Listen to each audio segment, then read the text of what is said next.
I'm Dr. Weiwei Li, and this is Dr. Lolita Al-Qureshi. We're excited to talk about how to optimize patient-centered EMR use. As providers, we need to be efficient with the EMR while maintaining meaningful interactions with our patients. Our goal is to teach you best practices on how to integrate technology use in a patient-centered way.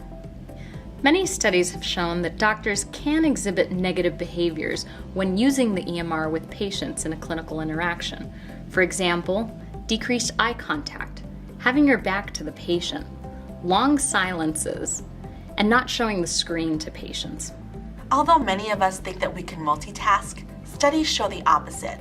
Much like distracted driving, trying to juggle too many things at once in the exam room can lead to medical errors. In a study we led at the University of Chicago, clinic patients felt that sometimes doctors paid more attention to the technology than the patients themselves, with their eyes glued to the screen and little transparency about what they were doing on the computer. It wasn't all negative, though. They did endorse that the EMR actually increased efficiency as well as the accuracy of information that was in their chart. In reviewing 53 studies on this topic, we've put together a collection of best practices that you can use. It all starts with pre-rounding, by reviewing the patient's chart before you enter the room. So instead of looking up items in the chart while the patient sits in silence, do it ahead of time and let your patient know that you're up to speed on their care. Next, focus on how you start the clinical visit. When you walk into the room, honor the golden minute. Don't make a beeline for the technology. Instead, shake your patient's hand, greet them, ask what their concerns are for the day. And when it's the right time to engage technology, do so in a positive light. How you feel about the EMR translates into what your patients think as well. Next, you want to set the stage and create a triangle of trust. You can position the screen so that both you and the patient can see it at the same time.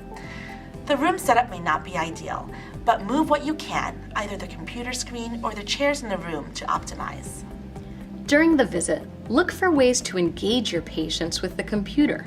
For example, graph trends in labs or vital signs. Pull up images to illustrate your point. If you find a good patient education resource, save it on your computer for future use. Think of the computer as a portal to a whole host of technology tools that you could use to promote discussion and understanding. Now let's talk charting. You need to enter key information in real time, but the goal is not to enter the whole visit from start to finish. Try to involve your patients in your note writing as much as possible. So don't document in front of the patient, document with them. For example, when recording the HBI, say, let's summarize the main points we just discussed together, and speak out loud while you type so you can give your patients a chance to hear and clarify their narrative. And lastly, be aware of your nonverbal communication behaviors. Maximize eye contact as much as possible, and when a sensitive or important topic comes up, completely disengage from the technology. Turn to face your patient. Take your hands off of the keyboard. Make sure that your patient feels like they're the most important thing in that room and that they have your undivided attention.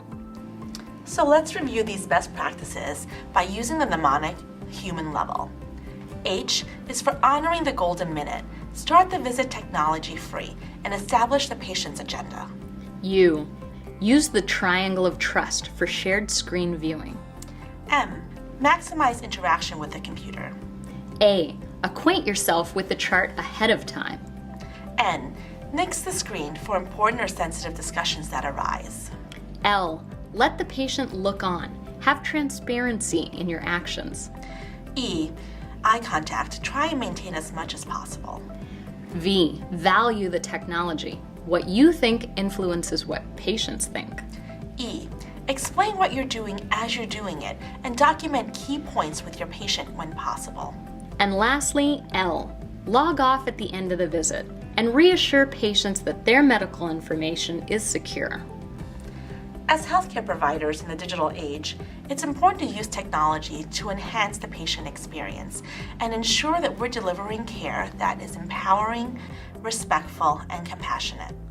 We hope you've learned some practical points about patient-centered EMR use today that you can integrate into your clinical practice and teach your trainees as well.